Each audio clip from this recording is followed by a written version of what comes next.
Hello everyone and happy Saturday. Welcome to our live book reading. So I hope you guys are doing amazing today. It's been about 2 weeks since we last chatted. We were in Dallas Fan Expo last week. So it was a great event. Thank you to everyone who came to say hi and chit-chatted. Love you guys. Had a great time.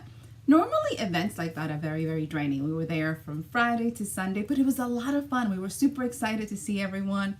Got to connect with previous people who joined us, promoted the book, so it was absolutely amazing. So for everybody who's joining us new, don't forget to subscribe. Make sure you guys put the notifications so you guys don't miss a single time.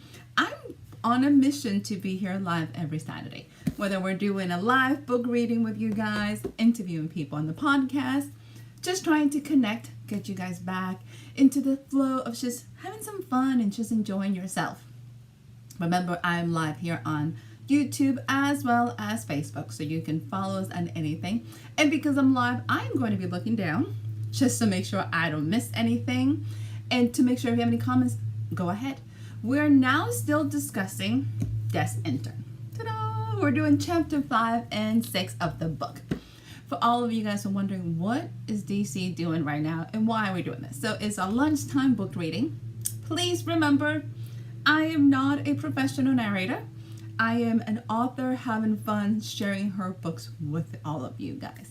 And because we're in this campaign to share books, spread some joy, and truly give back, Intern is free everywhere you can possibly imagine. You can pick it up in the States and Amazon. Internationally, you can check Kobo, Google, Apple, you name it, you can get it for free. Our goal this year is to give away 1 million copies. Right now, yes, we're a little shy, but we have given away in the last 60 days, if that, about 9,000 copies of the book. So you can grab a copy, have a blast, enjoy. And also if you're going, I need you to read faster, or I have no idea what chapter in the book you're in and we need to back it up, grab the book and just kind of read along with us. Ebook is everywhere. Enjoy. So we're going to get started. We're doing chapters 5 and 6. For those of you who have missed the first 2 sessions when we did 1, 2, and then 3 and 4, I have introduced everyone to Isis. Isis, as you guys probably heard in chapter, I'm going to say 1, accidentally kills Intern. It was an accident. Girl is trying to mind her own business. She's off new and things happen. Unfortunately for Isis, because every action has a consequence, death knocks at her door. This is how she gets a job offer. She works at Abuelita's, which is a Mexican restaurant in Texarkana. Has a friend named Bob, who is just trying to get through his own worlds and troubles. And now she has met Death. And a boy genius named Bartholomew, who is super amazing, I want to say, knows everything.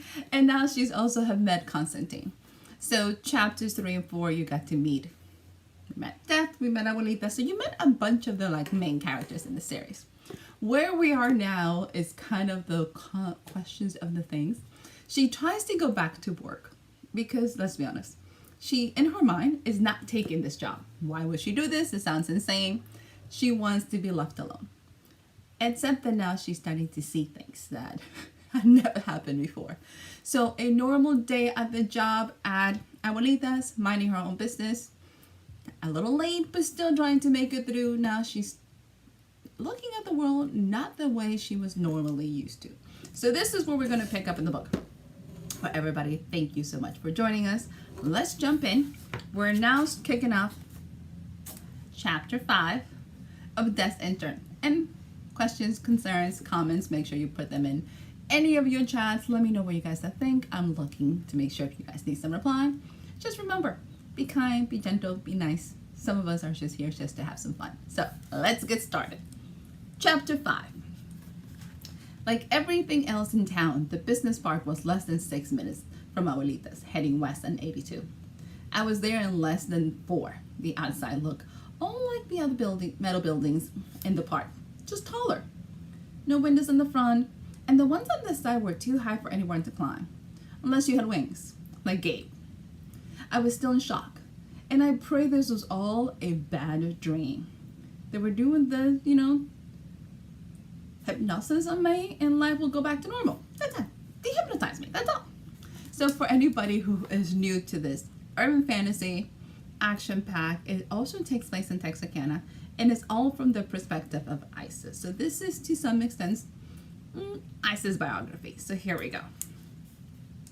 I slowly climb out of the whale. P.S. The whale is Isis' minivan. Why does she drive a minivan? Nobody knows, but that's the whale.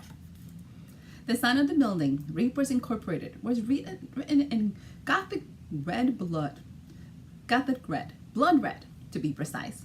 Who said death didn't have a sense of humor? If not death, at least her people did. There was something eerie about the building, almost like a sensation that made me want to turn around. There was a door on the left side and a doorbell. I rang the doorbell and heard a soft voice said, "Come in."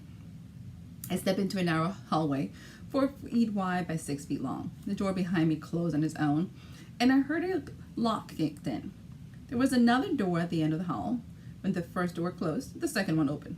Rare blue lights illuminated the place. I understood that what those kids in Willy Wonka and the Chocolate Factory felt like. Too bad the end of this tunnel did not lead to a river of chocolate. I'd really been out of it when I left that morning. I didn't remember any of this. To my right was a glass wall. Those boys were nuts about their glass walls. This one didn't let you see inside. The way my night was going, I steadied myself before leaving the hallway. The first floor was a warehouse. It was empty. A few lights were on, illuminating the shop and the gym area. I looked behind me. There were 2 rooms parallel to the entrance hallway. I wondered what was inside. The eerie sensation left me, but I wasn't sure whether I really wanted to keep walking. I saw Bartholomew wave at me from the second floor balcony. As I suspected, the bottom of the glass was a one-way mirror. From the ground, it looked like steel. I was wasting time. I swallowed my fears and headed to the staircase on the other side of the warehouse. By the time I reached the second floor, Bartholomew was back at his computer station. Constantine was napping on top of the couch.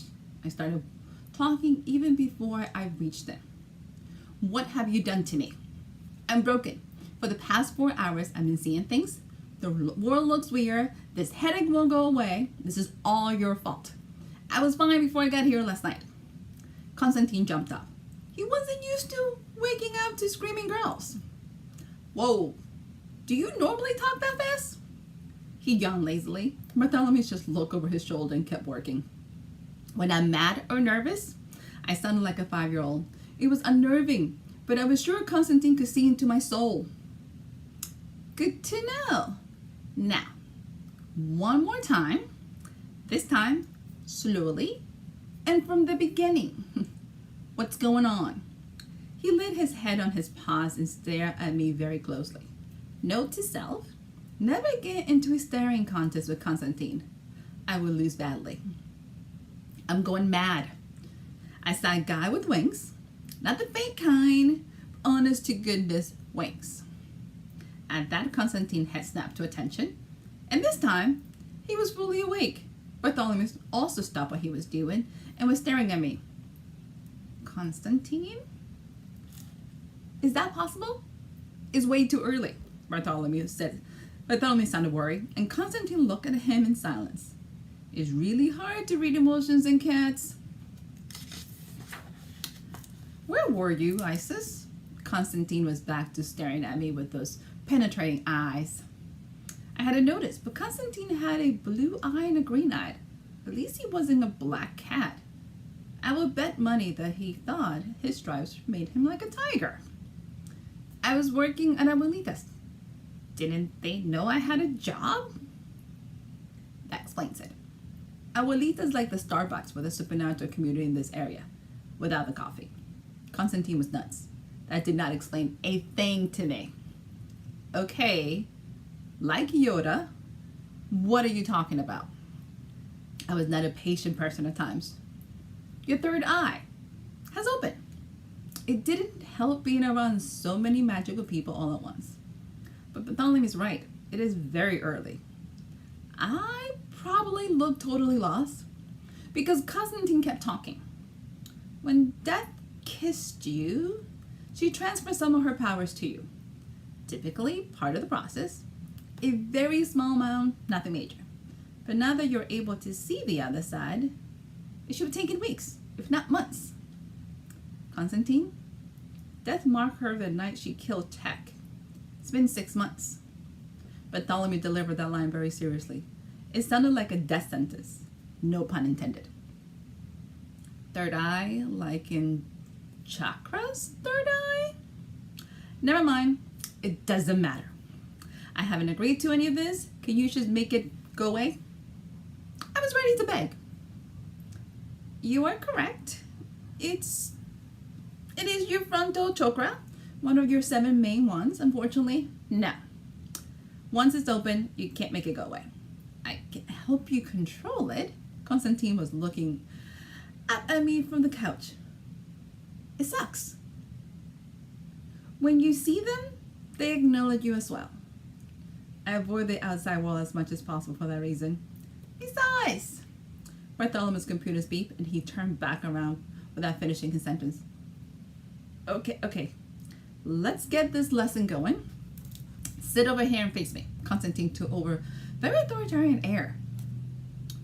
I had nothing to lose. So I follow orders. At times I could still do that very well. Just not as obvious as I should. And my friends, because we're in Texas, as obviously, and it's a beautiful Saturday morning, every single one of my neighbors is cutting grass. So the weird huzzing noise you hear, completely outside of my control. So I apologize. I sound really low, please read the book. So we're going to try to continue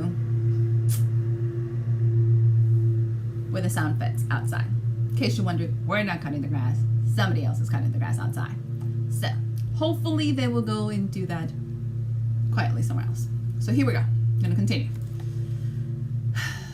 Summer's in Texas. It happens. P.S. This is why I have a reason about, if you actually want to hear my fun story about cutting summer grass in Texas, go read Recruiter. That's where that story comes from.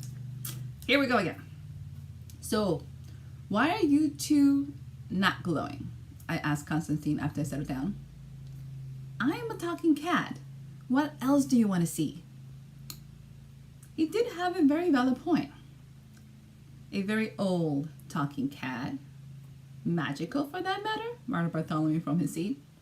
Okay, you're right about how impressive talking cat is. But what about Bartholomew? You haven't actually looked at him? Go ahead and do it. I was starting to dislike that he was just right so often. Isis is going to be okay. Just look at him. I took another deep breath and looked up. He looked the same. He had a slight blue glow around him, but other than that, he looked normal. What did you see? Constantine asked, fairly patient for a cat. Just a blue haze over him? I looked at Constantine for confirmation. Good. All you're seeing is his aura. Most of Death's interns and the guardians he chooses have a bluish aura. Among other interns, guardians, and Bartholomew, you will see only auras. Same as most humans. Constantine scratched his hair. It was creepy how normal he looked at times. Wait. Death is a woman. I was pretty sure it had been a woman who had completely messed up my life last night. Why was that such an important fact for me? Above all things, death is whatever your mind and soul decides it is. You spend a long time courting death. Death to you looks like an old friend.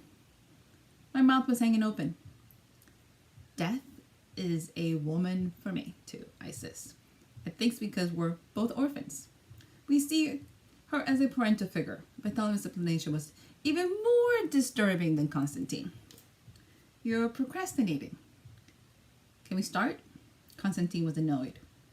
Is it going to hurt? I was stalling. But hey, this was scary stuff. Did it hurt when it opened? I gave him a confused look. If you can't remember, then probably no. Pay attention now. Now the most convincing argument, but I stopped fighting. Okay, close your eyes. And visualize a window between your eyes. This window has a large curtains on either side. You want to mentally close the curtains on the window. Imagine yourself pulling them shut. I took a deep breath, calmed my heart rate down. I wasn't sure what I was doing, but I followed Konstantin's instructions. I kept repeating the exercise over and over. How do I know if it worked? For mind exercise, this was exhausting. Open your eyes and look at Bartholomew. Can you still see his aura? I followed Konstantin's instruction. He still has a haze, but it's not as divine as before. I was out of breath by now. Good. You're getting there. You need to put more of your willpower into it, almost like you're slamming the window down. It was easier said than done. I took another breath and tried again. Around the 10th time, I felt a sensation that ran down my body. The pressure in my head stopped and my muscles relaxed. I opened my eyes and Bartholomew was normal. Thank the Lord. It worked. I couldn't stop smiling. Great. It took you only an hour. Now open it back up and close it again. My jaw dropped. In the name of all that is good and great, why would I want to do that again? This cat had lost his ever-loving mind. I was not going to do that. Because you need to control it. Do you want it to fly open in the middle of the mall? Do you want to hang out? Do you want to know who hangs out at the mall? By the way, nobody wants to do that, even if you don't have superpowers, so recommend controlling. That will be probably a thing. And it doesn't matter at the mall. You just don't want to take any chances. So here we go. I almost choked out my saliva at that moment. I'm glad you see my point, Isis. You need to practice till this becomes second nature. Today, we just need to make sure you can close it and open it at will. So go back to the window, and this time, open the curtains. Got it? I nodded and went back to work. I'd always been good at playing make-believe, but this took concentration. I tried opening the curtains and then opening my eyes to see Bartholomew. No blue haze. Then back to the curtain I went. This time it took me an hour and a half to open it. The first time is the hardest. Do it again. Konstantin had very little sympathy for me. You're a little dictator. How old are you? I was exhausted and my clothes were covered in sweat from the mental hell. He's been around since the pharaohs, Bartholomew said from the chair. My curiosity got the best of me. Which one? All of them. Konstantin did not seem happy when he said it. I was glad to leave with death. All those people always wanting to kill everything and take them with them to the afterlife. Like I want to follow them that far. I had to smile at that. He was right. The nerve of humanity to assume everyone agreed with their way of thinking. I could imagine an indignant Konstantin walking out. Konstantin? Another one missing. I had no idea what Bartholomew was doing at the computer station, but he was upset. Konstantin jumped off the couch and made his way towards him. Then at the leap, he was at the monitors. Weird this time. Bartholomew pointed at the monitor on the top right, and Konstantin followed his gaze. Downtown again. Bartholomew looked at Konstantin. What went missing? I couldn't help myself. I was curious by nature. Nothing. Go back to practicing. You have other issues to worry about now. I wanted to argue, but my eyes were still open and the headache was kicking in. Konstantin was right. The first time was the hardest. After 3 hours, I was able to open and close it in less than 10 minutes. At some point during the session, Konstantin left for a recon mission. Bartholomew relayed the message from the little dictator that my homework was to practice. I needed to be able to open and close within seconds. I could barely move. I wasn't sure how I was going to get home. I tried to get up, but fell back on the couch. You should really rest before leaving. Your room is the first one on the left on the other side, Bartholomew said without looking. I don't live here, and I haven't agreed to anything. My words came out slurred. Okay, Isis, whatever you say. That was the only reply I got. Bartholomew came around the computer area and laid me back on the couch. He grabbed a blanket from somewhere and draped it over me. I was too tired even to argue. What are you monitoring? People are disappearing from the area, mostly homeless, so the reports don't have a lot of information. He sounded a lot older than 11. Are you sure your boss is taking them? Morpheus was pulling me to slumber, but I still try talking. That's the problem. They're not dead, just gone. Just like New York. I faded to sleep while Bartholomew was talking. So, Chapter 5 and Des Intern. Let me know what you think so far. I'm going to take cheers, by the way. It's a juice kind of day because it's literally just 12:20 here in Texas. So, we're going to be doing juice. But this is probably my favorite random thought for the day. Passion fruit is my favorite juice. What can I say? Chapter 5, everyone. We have now introduced to Isis problems with the new concept is that she can now see the supernatural world. So for anybody who follows urban fantasy, a little background in the kind of world of it, the magic takes place in real time. So it is explaining to people how that works here. So you have Isis, who is literally trying to just live her life as much as possible. It is now Des Intern, and one of the things is when she got marked as Des Intern, her powers got to some extent activated. Meaning death just kind of like fast forward that process even more. So think about it that way. She is able to see them. They can see her back. So that's kind of a very typical concept when it comes to urban fantasy books is if you see them, they'll see you. So normally most of our books, you try to avoid that seeing the other side so they don't see you back. It's kind of one of those weird protections that a lot of urban fantasy writers tend to go. It's one of our tropes is don't see them so they don't see you per se. So that's kind of the part. So she's getting to meet Constantine, who is to some extent trying to help. So he is the guardian for Des Intern, so he's doing his part. At the same time, you get to meet Bartholomew, who is trying to guard and kind of fill in the blanks that Constantine is not very good at. So you get to get a little bit of that. So we're going to jump to chapter 6. For anybody who's curious, the book is, I wrote this book, let's see, 2017. So this baby officially, I started writing the summer of 2017. The book came out in November. So my baby's turning legit 8 this year. So we have to do something special for it.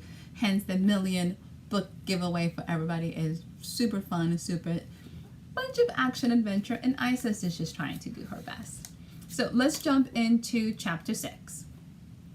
And let's see how my girl does in just trying to survive the fabulous world of Constantine. Because for those of you who have cats, understand they're not easy at all. So here we go. Chapter 6. These late nights were going to kill me. I was used to at least 8 to 9 hours of sleep at night. I don't know who Isis is, let's be honest. I've never had that much sleep, ever. I'm aiming for 7, so the fact that she got at some point in time that much sleep, I'm jealous. So, random thought. Throwing it out there for everybody. Granted, most were ambient induced, but I was sleeping. Lately, I was averaging less than 5 hours. Not good. My Sunday alarm was set on my watch for 10 a.m. I woke up completely disoriented. It took me a minute to remember where I was.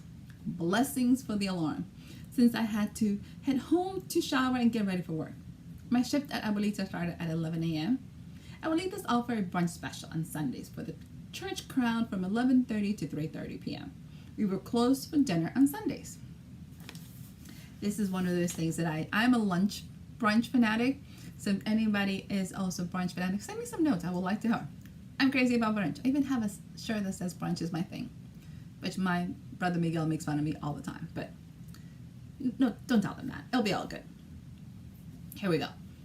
We didn't have uniforms at Abuelitas, but I always wore black pants and a black shirt. Made dressing quick and easy. I made it to the Abuelitas within 15 minutes to spare. I parked in my favorite spot. Nobody ever took that one. It was the farthest spot on the restaurant. On most days, I combat parked, which meant I backed into the spot so the front was facing the entrance and the back bumper was parallel to the line of trees on the left-hand side. I like to practice my driving skills, and one day I actually parallel parked the whale. It was Texas. We have so much space everywhere that nobody parallel park around here. I was still proud of my accomplishments.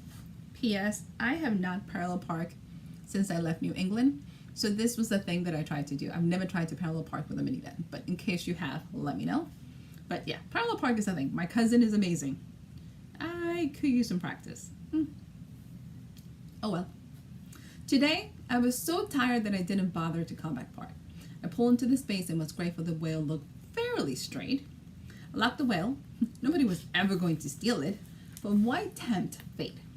And walked to the back of the restaurant.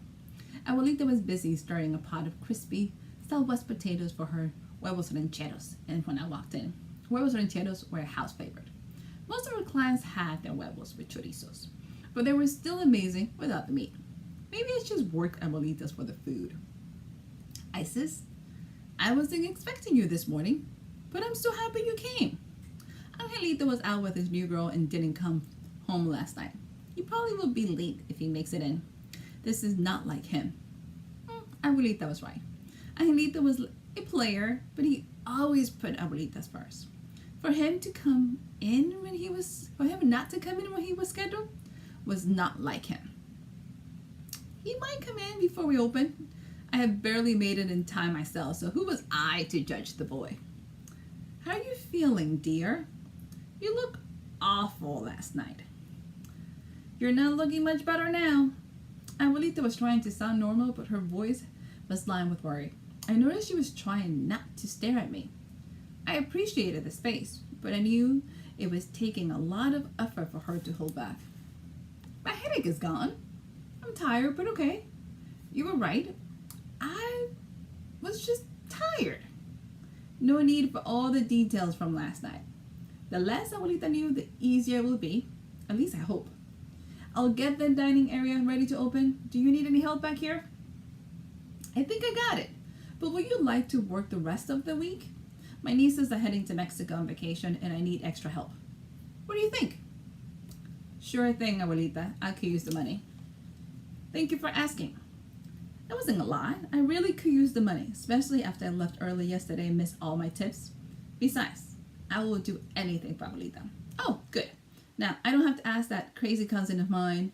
She's a hot mess on a good day. That was the understatement of the century. Cousin Maria was a mixture of Days of Our Lives, Beverly Hills 90210, and Jersey Shores, all roll into one. If she didn't have drama going, she was making it up. With 3 baby daddies, that woman made the rest of the world look boring. I left Abuelita to her bunch extravaganzas, as she called it. All-you-can-eat Mexican brunch. Involved a lot of food. Our bar doubled as a buffet table on Sundays, so my job was to set up all the warmers, plates, utensils, and all those little things you need to eat. I was always wondering how many steps I took in this small space, but I never wanted to spend the cash for one of those fancy watch speedometer things. I was convinced I was at least $2,500 before we opened. I kept forgetting something for each area and table. Right before we opened, I heard Abuelita talking. By the sound of it, she had on the phone with Angelito. It was not a good talk. Abuelita walked to the bar from the kitchen. Okay, Isis. It's just going to be us two. Are you sure you can handle things today? I'll be okay, Abuelita. It's only a few hours. Where's Angelito?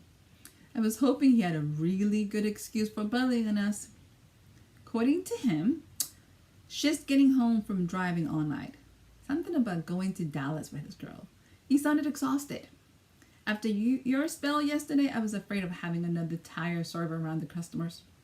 Her expression sounded sour. She was a very loving woman. Abuelita, I got this. You're right. We don't need him falling on people. The Sunday crowd serves themselves, so it's easy. I gave Abuelita my best Charlie Temple smile. She didn't buy it. My words came back to haunt me. There was nothing easy about the crowd. They were coming in all day, non-stop. If I wasn't refilling food, I was buzzing dishes back and forth. In between the stampede, I ran the dishwasher.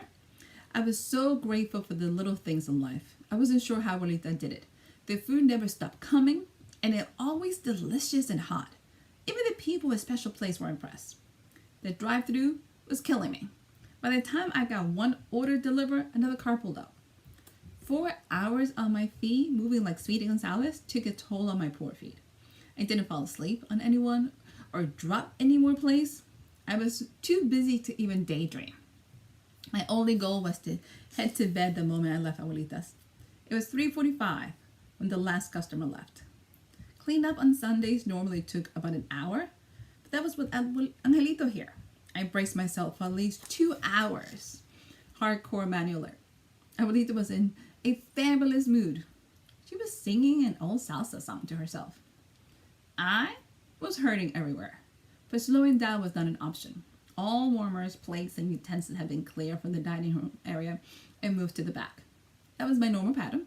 Clear the dining area and then worry about all of the kitchen stuff. With just one person working, dishes had accumulated everywhere. It took forever just to get all the horizontal surfaces cleaned and ready to disinfect. I went by the window to wipe the tables. I looked over at the picnic table and Bob was sitting down. Bob normally showed up around 5-ish to look over the place. He was early today. I wonder why. I planned to check on him when I went out to take the trash. Abuelita normally had a play ready for him around 5:30. My adrenaline rush from earlier was gone. It took me over 20 minutes to wipe everything up and help in the dining area. The last family with kids had spilled beans on the tables and all over the chairs.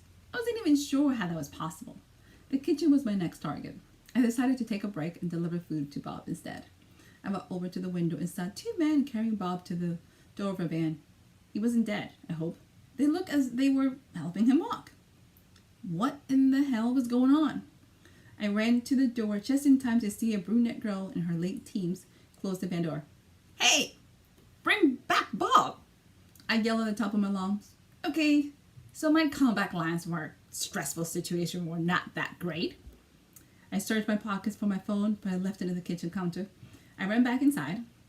Abuelita had probably heard the door open since she was standing by the window when I came in. I got my phone and ran to the dining area. My fingers were dialing by the time I reached Abuelita. "Hi, yes, I need an officer. My friend Bob had just been kidnapped." I was so nervous and talking so fast for down south. "Ma'am, please slow down and repeat that again." The female dispatcher sounded patient but confused. I took a deep breath before starting. "Sorry, my friend had just been adopted by 3 people in a van." "Okay, ma'am. What is your friend's full name?" I could tell she was taking notes. "I'm sorry. I don't know it. I have never thought to get Bob's full name." "You don't know it? Was he resisting?" The dispatcher was starting to sound confused. "I'm sorry. I never asked him. He didn't look like he was resisting. They were almost carrying him. Maybe they drugged him." I was frantic and wanted to scream. "Are you sure it wasn't his family?" She was still taking notes. "I don't think so. Bob is homeless. I'm pretty sure he doesn't have any family in the area. He doesn't even have any friends, especially one that drive a van." "But you can't confirm that he wasn't going against his will or that his family was taking him. Is that correct?" I really wanted to choke this lady. "Yes, ma'am, that is correct. Can you help me?" "Okay, how long has he been missing and from where?" "Less than 5 minutes ago from Abuelita's on 82. I prayed she was taking me seriously. "Okay, ma'am. He is not technically considered a missing person yet. Since you have no idea where these people were, not his family, it's hard to tell if someone actually bad has been taking place. I'm going to send an officer down to take your statement. What's your name?" She thought I was crazy. Seriously. "Isis Black." There was a silence on the other line, on the end of the phone. "Are you serious?" The dispatcher thought I was prank calling her. Damn terrorists. Nobody takes me seriously because they stole my name. "Yes, ma'am. Please hurry." I hung up the phone. I knew she wasn't listening anymore and slammed my fist down in frustration. "Don't get mad, dear. Nobody's paying attention to people like us and Bob. Society has forgotten about us. Bob is smart. He's going to be okay." I looked at Abuelita. Fear was written all over her face. I couldn't just sit around waiting for the police who might never come. I needed to do something. "I'm going after them." My keys were in the kitchen area. In less than a minute, I had all my stuff in my pocket. I never carry a purse. If everything I owned couldn't fit in my pants, I probably didn't need it. My wallet was an immense billfold, compact and practical. "Abuelita, are you going to be okay finishing up by yourself?" "Isis, this is crazy. You don't know where to find them. Abuelita kept glancing out the window, almost willing Bob to come back. I know, but I need to try. Please call Angelito to meet you. Don't leave alone, please. The last thing I needed was to lose her too. If you're going to do this, I'll call Angelito and I'll be okay. Please be careful. Before I could walk around, Abuelita pulled me close to her and said a silent prayer with her hands on my forehead. I hope it was a prayer. When she was done, I hugged her. I wasn't sure what else to do, and I ran out the door. So my friends, this is legit the catalyst of the book.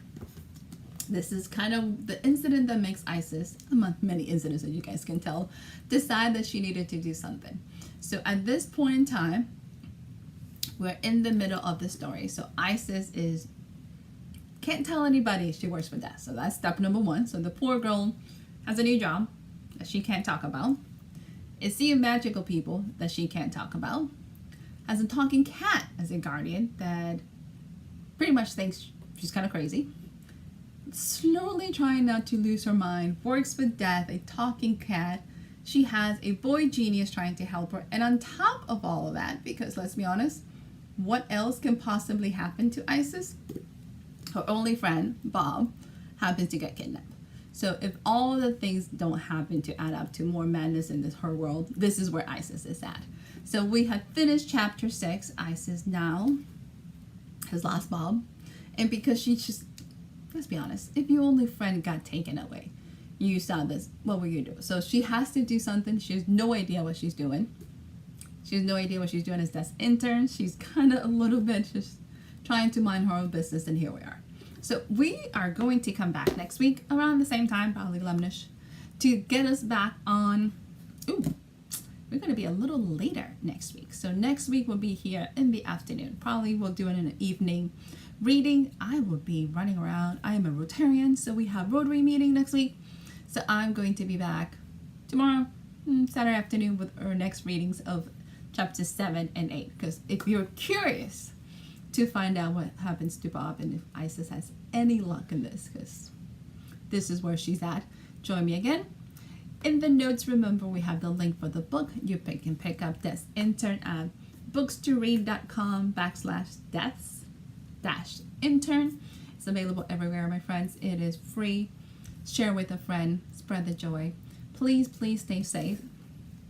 Don't rush into crazy conclusions as our girl Isis has done. And enjoy your fabulous Sunday. If you're in the Texas area, please don't burn, because summer has arrived. And I love you all. Thank you, my friends. And please be safe. I will see you guys next Saturday. Bye.